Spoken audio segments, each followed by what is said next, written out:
Bonjour à toutes et à tous. Le transport combiné présente des atouts indéniables en termes d'efficacité énergétique. Un train en France émet en moyenne 8 grammes de CO2 par tonne kilomètre et une marge entre 22 et 44 grammes de CO2 par tonne kilomètre, les poids lourds émettant quant à eux entre 87 et 435 grammes de CO2 par tonne kilomètre.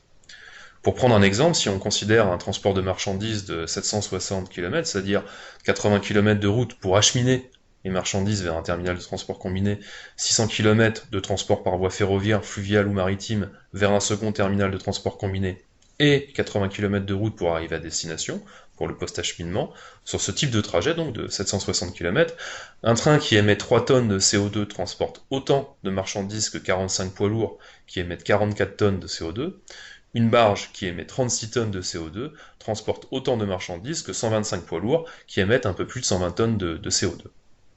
En matière d'émissions de polluants liés à la combustion, dès lors que l'on utilise des locomotives thermiques, l'usage du vecteur hydrogène ou d'autres carburants comme le bio-GNV ou encore l'électrification des moyens sont des solutions pertinentes pour limiter ces émissions. Pour le ferroviaire, des travaux restent encore à mener concernant le bruit relativement aux matériaux et en matière d'impact sur la biodiversité relativement à l'usage d'herbicides pour le désherbage des voies. Si on se réfère aux chiffres présentés sur le site du GNTC, le transport combiné c'est 1 million de camions en moins sur les routes en France chaque année, 1 million de tonnes de CO2 économisées par an et une baisse de 85% des émissions de CO2 par rapport au transport routier. Pour plus de précision, je vous encourage d'ailleurs à consulter la base carbone de l'ADEME qui donne les facteurs d'émission par tonne kilomètre en fonction des typologies de moyens utilisés à l'adresse bilan-ges.adem.fr. Le développement du transport combiné est donc pour nous un levier majeur en matière de décarbonation et de transition écologique du secteur des transports. Je ne détaillerai pas les différents dispositifs mis en œuvre par l'État pour promouvoir le report modal en matière d'aide à l'exploitation ou de plan d'aide au report modal, mais plutôt sur ce que nous faisons, nous, à l'ADEME, avec les acteurs de l'écosystème. Pour mémoire, le report modal est un des 3 axes de la stratégie transport et mobilité de l'ADEME. Les 2 autres concernant les changements de comportement, autrement dit la maîtrise de la demande, et l'optimisation de l'existant, notamment en termes de technologie. Cet axe report modal de la stratégie transport et mobilité de l'ADEME vise à favoriser le recours aux modes les plus performants, environnementalement parlant, et donc notamment pour ce qui concerne la marchandise, les modes massifiés que sont le ferroviaire ou le fluvial.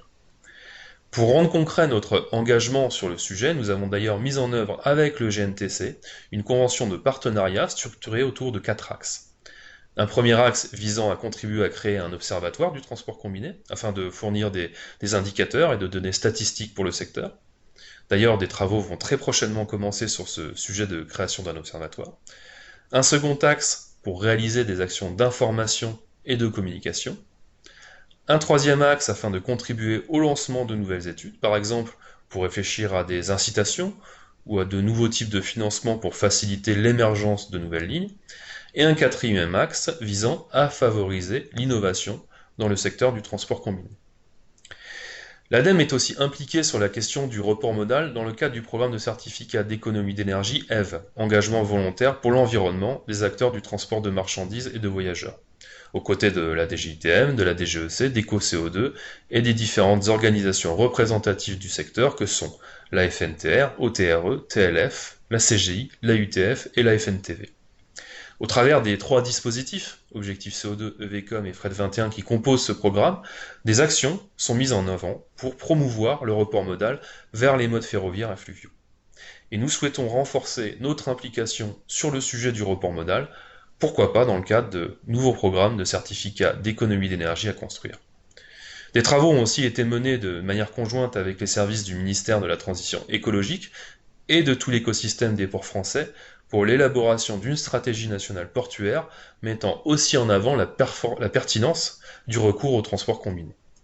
Enfin, dernièrement, dans le cadre du programme des investissements d'avenir, plus précisément du PIA 4, un appel à projet opéré par l'ADEME a été ouvert pour financer l'innovation du secteur en accompagnant la digitalisation et la décarbonation du ferroviaire au travers de 3 axes, le fret ferroviaire, le train léger et la signalisation. L'ADEME, de son côté, lance aussi des appels à projets de recherche pour accompagner l'innovation et finance ainsi des lauréats. Et nous avons notamment accompagné dans le cadre de notre appel à projet Translog, la société AM, A2ME, pour le développement, l'expérimentation et l'évaluation d'un hub multimodal serviciel en cœur de ville pour une logistique urbaine durable. En guise de conclusion, le transport combiné offre ainsi une solution logistique sobre en énergie de report modal qui apporte des réponses alternatives aux autoroutes écologiques, économiques et sociétales. D'un point de vue sociétal notamment, il peut être une réponse efficace à la pénurie de chauffeurs routiers importante en France, tout en permettant une relocalisation des emplois. En matière de développement durable, le transport combiné est, comme nous l'avons dit, un des atouts majeurs de la transition écologique en France. Il contribue au confort sociétal en termes de santé publique, d'accidentologie, de nuisances sonores, de qualité de l'air et de congestion routière. Dès lors, il nous faut amplifier les actions pour favoriser le report modal, dans un contexte d'urgence climatique avérée.